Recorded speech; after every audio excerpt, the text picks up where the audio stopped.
क्या था royal centre. सो royal centre जो है ना उसकी लोकेशन क्या थी, वो साउथ वेस्टर्न पार्ट जो है ना इस सेटलमेंट का वहां पे लोकेटेड था।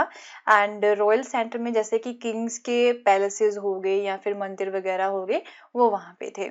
सो although designated as the royal centre, तो इसका जो नाम है वो इन्होंने रॉयल सेंटर दिया था, बट हाउएवर यहाँ पर टोटल 60 टेम्पल्स थे, right. So clearly the patronage of the temples and the cults, तो इसका क्या मतलब हुआ कि जो रॉयल सेंटर है यहाँ पे किंग्स वगैरह रहते हैं, मीन यहाँ इनके पैलेसेस वगैरह हैं सारा कुछ यहाँ पे, तो उस एरिया में इन्होंने टेम्पल्स भी इतने ज्यादा बना रखे थे। इसका ये मतलब है कि ये जो है टेम्पल्स को एंड डिफरेंट कल्ट्स को बहुत ज्यादा सपोर्ट करते थे। ऑब्वियसली उस समय में जो है ना टेम्पल्स को एंड कल्ट्स को सपोर्ट करना रूलर्स के लिए बहुत ज्यादा इंपॉर्टेंट था, क्योंकि जो है इन्हें अपनी पावर जो है ना, अपनी जो लेजिटिमिटी होती है वो यहाँ पे बनानी होती है अपनी प्रजा के सामने। ओके एंड ये दिखाना होता है कि हम यहाँ पे रूल कर रहे हैं भगवान के बिहाफ पे, हमें जो है भगवान ने यहाँ पे जो है रूल करने के लिए भेजा है। सो 30 बिल्डिंग्स कॉम्प्लेक्सेस यहाँ पे मिले हैं एंड इन्हें जो है पैलेसेस बोला गया है। तो टोटल हम बोल सकते हैं कि 30 पैलेसेस यहाँ पे बनाए गए थे इस रॉयल सेंटर में। So these are relatively large structure, काफी बड़े बड़े स्ट्रक्चर हैं एंड हो सकता है कि यहाँ पे कोई रिचुअल फंक्शन नहीं किया जाता होगा। Okay, that do not seem to have been associated with the ritual functions. So one difference between these structures and the temple is that the latter were constructed entirely of masonry, while the superstructure of the secular buildings was made of the perishable material. तो जो temple है यहाँ पे, right, हमने देखा कि total 60 temple बनाए गए हैं, उसके अलावा यहाँ पे 30 पैलेसेस बनाए गए हैं। तो टेम्पल्स को बनाने के लिए जो पेरिशेबल मटेरियल होता है, जो कि नष्ट हो जाता है, राइट, पक्का मटेरियल नहीं हो, उसके साथ जो है टेम्पल्स को बनाया गया था। हाउएवर जो पैलेसेस है इसे जो है मैशनरी वर्क के द्वारा जो है यूज किया गया था, मीन सीमेंटिंग वगैरह जो होती है, सीमेंट हो गया, मोटार हो गया, राइट, वो यहाँ पे यूज किया गया था इसे पक्का करने के लिए, राइट। हाउएवर टेम्पल्स में जो है सीमेंट एंड मोटार वगैरह बिल्कुल भी यूज नहीं किए गए थे। सो एक यहाँ पे स्ट्रक्चर मिला है जिसे महानवमी डिब्बा बोला जाता है। ये जो पिक्चर यहाँ पे देख पा रही हो ये महानवमी डिब्बा है एंड इसके बारे में जो है थोड़ा सा देख लेते हैं कि क्या काम था इसका। So some of the most distinctive structure in the area have been assigned names based on the form of building as well as their functions. तो कई सारे ऐसे structures हैं ना, उन्हें यहाँ पे नेम जो दिए गए हैं ना उसके functions के अकॉर्डिंग दिए गए हैं कि किस तरह के फंक्शन जो है वो यहाँ पे परफॉर्म किया करते थे। जो किंग का पैलेस है it is the largest of the enclosures, जितनी भी यहाँ पे हमें यहाँ पे कॉम्प्लेक्सेस मिली है ना उसमें से जो राजा के पैलेस है वो सबसे बड़ा था, but has not yielded definitive evidence of being a royal residence, right. But यहाँ पे कोई एविडेंस नहीं मिला है कि ये जो है एक रॉयल रेजिडेंस हुआ करता था। ओके तो यहाँ पे जो है ना दो मोस्ट इम्प्रेसिव प्लेटफॉर्म्स मिले हैं जिसे हम ऑडियंस हॉल बोलते हैं, राइट। एक पहला जो प्लेटफॉर्म है वो है ऑडियंस हॉल, दूसरा हो गया यहाँ पे महानवमी डिब्बा। ओके सो जो इंटायर कॉम्प्लेक्स था ना यहाँ पे रूलर का, इसे हाई डबल वॉल के साथ जो है सराउंड किया गया था एंड इसके बीच में काफी सारी जो स्ट्रीट्स है वो भी बनाई गई थी। तो ऑडियंस हॉल की अगर हम यहाँ पे बात करें तो ये एक हाई प्लेटफॉर्म था, काफी ऊंचा उठा के इसे बनाया गया था एंड इसमें जो है काफी सारे जो वुडन पिलर्स होते हैं वो भी बनाए गए थे एंड काफी क्लोज इंटरवल पे थे, मीन पास पास ही जो है ना ये वुडन पिलर्स बनाए गए थे, तो ज्यादा स्पेस यहाँ पे बैठने के लिए नहीं थी। तो इवन यहाँ पे स्टेयरकेस भी थी जो कि सेकंड फ्लोर की तरफ जाती थी and which rested on this pillars. तो ये जो स्टेयरकेस है वो इन्हीं पिलर्स के ऊपर ही एक तरह से बनाई गई थी। ये जो है पिलर्स इसका बेस बनते थे स्टेयरकेस का। So the pillars being closely spaced, जैसे कि आपको पता है मैंने बताया कि जो पिलर्स हैं वो उसे काफी क्लोजली स्पेस किया गया है, काफी लिटिल फ्री स्पेस यहाँ पे बनाई गई है। तो ये क्लियर नहीं हो पा रहा है आर्कियोलॉजिस्ट को डैट कि ये जो होल है वो किस चीज के लिए यूज किया जाता था, क्योंकि ऑडियंस होल का मतलब यही हो गया कि जो ऑडियंस है वो यहाँ पे आके बैठ सकती है, किंग के साथ जो है अपनी प्रॉब्लम्स को शेयर कर सकती है, बट यहाँ पे फ्री स्पेस जो है बहुत ही कम थी। तो ये क्लियर नहीं हो रहा है आर्कियोलॉजिस्ट को कि ये जो होल है वो किस चीज के लिए यूज किया जा रहा था। So located on one of the highest points in the city. उसके अलावा जो सेकंड स्ट्रक्चर यहाँ पे है वो है कि सिटी के सबसे हाईएस्ट पॉइंट के ऊपर जो है इसे यहाँ पे बनाया गया है, जिसे महानमी डिब्बा बोला जाता है। एंड काफी मैसिव प्लेटफॉर्म है एंड अराउंड 11,000 स्क्वायर फीट बड़ा है ये। एंड हाइट जो इसकी वो है 40 फीट हाई जो है हाइट इस जो है बनाया गया है। So there is evidence that it supported a wooden structure. तो ऐसा एविडेंस है कि यहाँ पे कोई वुडन स्ट्रक्चर को ये सपोर्ट करता था। मीन ये जो महानमी डिब्बा स्ट्रक्चर है ये एक प्लेटफॉर्म है, इसके ऊपर जो है एक वुडन स्ट्रक्चर जो है वो हुआ करता था। तो जो बेस है ना प्लेटफॉर्म का, राइट, तो ये जो महानमी डिब्बा है इसका जो बेस है इसके ऊपर जो है ना काफी सारी कार्विंग्स जो है वो बनाई गई हैं। तो ये जो पिक्चर आप यहाँ पे देख पा रहे हो ये जो है ना इसके बेस के ऊपर, इस प्लेटफॉर्म के बेस के ऊपर जो कार्विंग्स है ना, जैसे घोड़ा बना हुआ है एंड ये पर्सन है घोड़े को खींच रहा है, इस तरह के जो है काफी सारे स्कल्पचर्स या फिर जो कार्विंग्स है वो इन्होंने बनाई हुई है। So the rituals associated with the structure probably coincided with the Mahanami. तो यहाँ पे जो है ना ऐसा बोला जाता था कि महानवमी जब होती है कि जो 10th डे होता है ना हिंदू फेस्टिवल का during the autumn month September and October का, जिसे हम दुशहरा भी बोलते हैं, तो उसका जो 9th डे होता है उस समय यहाँ पे सेलिब्रेशन हुआ करता था। एंड नॉर्थ इंडिया में दुशहरा बोला जाता है, बंगाल में इसे जो है दुर्गा पूजा बोला जाता है एंड पेनिनसुलर इंडिया में इसे जो है नवरात्रि या फिर महानवमी बोला जाता है। तो इस दिन जो विजयनगर के जो किंग थे वो अपनी जो प्रेस्टीज है वो यहाँ पे डिस्प्ले करते थे, अपनी पावर को जो है वो डिस्प्ले करते थे। एंड यहाँ पे काफी सारी सेरेमनीज जो है वो परफॉर्म होती थी, जैसे कि इमेज की पूजा की जाती थी, जो स्टेट हॉर्स होता है उसकी पूजा की जाती थी, बफेलोज के सेक्रीफाइसेस दिए जाते थे या फिर दूसरे एनिमल्स के भी सेक्रीफाइसेस यहाँ पे दिए जाते थे।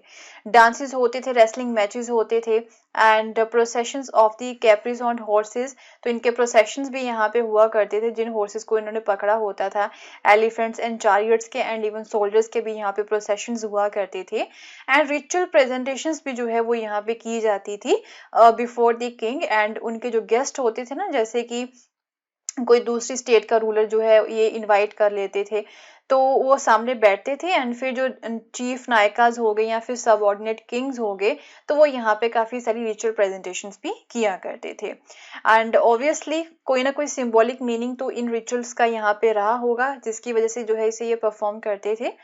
एंड जब फेस्टिवल का लास्ट डे होता था तो उस दिन जो किंग है वो अपनी आर्मी को इंस्पेक्ट करता था एंड इवन जो नायकास की आर्मीज हैं उन्हें भी जो है यहाँ पे वो इंस्पेक्ट करता था in a grand ceremony in an open field. So on this occasion the Nayakas brought rich gifts for the king. तो इस दिन जो नायकास होते, जो चीफ होते थे ना, वो राजा के लिए काफी बड़े बड़े जो गिफ्ट्स हैं वो भी लाया करते थे एंड इवन जो है ट्रिब्यूट भी दिया करते थे। So a question here arise होता है that was the Mahanami Dibba that stands today was the center of this elaborate ritual। तो ये जो महानमी डिब्बा जो बनाया गया है, जो कि अभी भी वैसे का वैसा ही है, क्या ये जो सारा रिचुअल हुआ करता था महानमी का, जो फेस्टिवल हुआ करता था, ये उसका जो है मेन सेंटर हुआ करता था? तो स्कॉलर्स ने जो है ना ये आंसर फाइंड करने की कोशिश की, तो उन्होंने जो है ये देखा कि that space surrounding the structure, की जो महानमी स्ट्रक्चर है उसके इर्द गिर्द जो है ना स्पेस ज्यादा नहीं है कि इतना बड़ा जो है इलेबोरेट प्रोसेशन जो है आर्म्ड मैन के द्वारा, वुमेन के द्वारा या फिर मैनी एनिमल्स के द्वारा जो है यहाँ पे किया जा सके। So like some of the other structure is the royal center, it remains an enigma। तो यहाँ पे कई और भी स्ट्रक्चर जो है रॉयल सेंटर के जो अभी पहेली बनी हुई है, जिसके बारे में अभी स्टडी कर रहे हैं आर्कियोलॉजिस्ट। तो ये भी जो महानमी डिब्बा स्ट्रक्चर है ना, ये भी अभी एनिग्मा बना हुआ है, ये एक पहेली बना हुआ है आर्कियोलॉजिस्ट के लिए एंड जो है इसे ये स्टडी करने की अभी कोशिश कर रहे हैं एंड हो सकता है कि फ्यूचर में हमें जो है इसके बारे में इंफॉर्मेशन मिल जाए। सो दूसरी बिल्डिंग्स जो थी यहाँ पे रॉयल सेंटर में, उसके बारे में देख लेते हैं। तो सबसे मोस्ट ब्यूटीफुल बिल्डिंग थी यहाँ पे वो थी लोटस महल। इसे जो है ना ब्रिटिश ट्रैवलर जो थे 19वीं सेंचुरी में, उन्होंने जो है ये नेम दिया था लोटस महल का। तो काफी रोमांटिक सा जो है ये नेम दिखाई देता है। हिस्टोरियंस जो है अभी जो है श्योर नहीं है कि ये जो बिल्डिंग है वो किस पर्पस के लिए यूज की जाती थी। तो one suggestion found in a map drawn by the Mackenzie, तो मैकेंजी जो थे ना उन्होंने एक मैप यहाँ पे बनाया है, उसमें उसमें थोड़ा सा जो है ना सजेशन हमें ये देखने को मिल रहा है डैट कि हो सकता है कि ये काउंसिल चैम्बर हो, यहाँ पे जो राजा है वो अपने एडवाइजर्स को जो है मिलता रहा होगा, ये ऐसी प्लेस है ये जो लोटस महल है।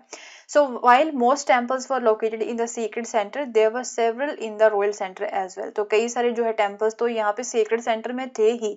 ओके, कोई एक ऐसा एरिया होता है सिटी का यहाँ पे काफी सारे, या फिर जो पूरी साइट का वहां पे जो है ना टेम्पल्स ही टेम्पल्स होते हैं। बट यहाँ पे जो रॉयल सेंटर है वहां पे भी हमें काफी सारे जो है टेम्पल्स देखने को मिलते, तो ये भी जो है ना एक क्वेश्चन अराइज होता है कि इसका क्या मतलब हुआ, फिर इसे जो है ये रॉयल सेंटर क्यों बोलते हैं। उसका थोड़ा सा आंसर तो फाइंड करने की इन्होंने कोशिश की थी, जैसे कि हमने प्रीवियस स्लाइड में बात की है कि जो है ये अपने आप को ये दिखाने की कोशिश करते कि हम भगवान के बेस पे यह जो है यहाँ पे उनके कहने पे रूल कर रहे हैं, उनके बिहाफ पे हम यहाँ पे रूल कर रहे हैं। ये जो रॉयल सेंटर में एक सबसे इम्पोर्टेंट टेम्पल था वो था हजारा राम टेम्पल, एंड हो सकता है कि ये जो किंग एंड उसकी फैमिली के द्वारा ही जो है इसे यहाँ पे यूज किया जाता होगा। हाउएवर जो सेंट्रल श्राइन होती, जो मेन श्राइन होती, यहाँ पे भगवान की पूजा की जाती है, उनकी जो मूर्तियां वहां पे रखी जाती हैं, तो वहां पे जो इमेजेस हैं वो वहां से मिसिंग है। एंड हाउएवर जो पैनल्स बनाई गई, दीवारें बनाई गई, उसके ऊपर जो स्कल्पचर्स बनाए गए हैं ना मंदिर की दीवारों के ऊपर, वो अभी सर्वाइव कर पाए हैं। तो रामायण के जो सीन्स वहां पे जो है दिखाए गए हैं on the inner walls of the shrine. कई सारे जो स्ट्रक्चर थे ना विजयनगर के वो ऑब्वियसली डिस्ट्रॉय भी कर दिए गए थे जब इस सिटी को सैक किया गया था, and the tradition of building palatial structure were continued by the Nayakas and many of these buildings have been survive. तो उसके बाद में जो है फिर जो नायकास थे उन्होंने भी कई सारे जो है इस तरह के स्ट्रक्चर्स बनाए थे जो कि अभी सर्वाइव कर पाए हैं एंड वो अवेलेबल हैं, उनकी जो है स्टडी करने की ये कोशिश कर रहे हैं। ये लोटस महल का जो है ना एक एलिवेशन ड्राइंग है, राइट। एलिवेशन ड्राइंग क्या होती है, एक वर्टिकल व्यू होता है किसी भी सब्जेक्ट का या फिर स्ट्रक्चर का। तो ये जो है ना वो वाले फीचर्स का आइडिया आपको दे देगा जो एक फोटोग्राफ आपको बिल्कुल भी नहीं दे सकती है। तो ये आर्क्स हो गई, इसे आप नोटिस कर सकते हो यहाँ पे, ये आर्क्स हैं, राइट। इन्हें आप नोटिस करिए। These were probably inspired by the Indo Islamic technique, right. तो इंडो इस्लामिक टेक्निक जो है उससे जो है ये इंस्पायर्ड थे। ये जो पिक्चर यहाँ पे देख पा रहे हो आप, ये जो है ना आर्क की एक डिटेल दे रखी है, ये वाली जो आर्क्स है ना लोटस महल की, ये वाली यहाँ पे, तो कोई ना कोई स्ट्रक्चर तो यहाँ पे बनाया हुआ है, उसकी डिटेल यहाँ पे दे रखी है इन्होंने। ये जो है एक्चुअल पिक्चर है लोटस महल की। दीज आर दी आर्क्स, इसके ऊपर जो है जो भी कारीगरी इन्होंने की हुई है, जो भी डिजाइन वगैरह यहाँ पे बनाए हुए हैं आर्क्स के ऊपर, वो यहाँ पे दिखाने की इन्होंने कोशिश की हुई है। एक ये एलिफेंट जो है स्टेबल था, यहाँ पे जो है हाथियों का तबेला होगा, उसका भी पिक्चर यहाँ पे दे रखी है। ये एक्चुअल पिक्चर है जो कि लोटस महल के काफी पास है, एंड ये प्लान जो होता है ना यहाँ पे उसको बताने की यहाँ पे कोशिश की हुई है। प्लान जो होता है एक हॉरिजॉन्टल व्यू देता है किसी भी स्ट्रक्चर का। उसके अलावा यहाँ पे ये एलिवेशन है, elevation of the elephant stable. तो ये तीनों चीजें जो है यहाँ पे एक स्ट्रक्चर की इन्होंने यहाँ पे बताई हुई है। उसके अलावा यहाँ पे ये जो आप देख पा रहे हो, ये जो है स्कल्पचर्स बनाए गए हैं from the Hazara Ram temple. Hazara Ram temple में जो भी स्कल्पचर्स बनाए गए हैं उसकी पिक्चर जो है इन्होंने यहाँ पे दिखाई हुई है। we'll continue with the same chapter in our next video, and अपनी नेक्स्ट वीडियो में जो है कुछ और इंटरेस्टिंग चीज़ों के बारे में हम यहाँ पे कवर करेंगे। एंड अगर आपको मेरा कोर्स पसंद आया तो इसे शेयर करना ना भूलें।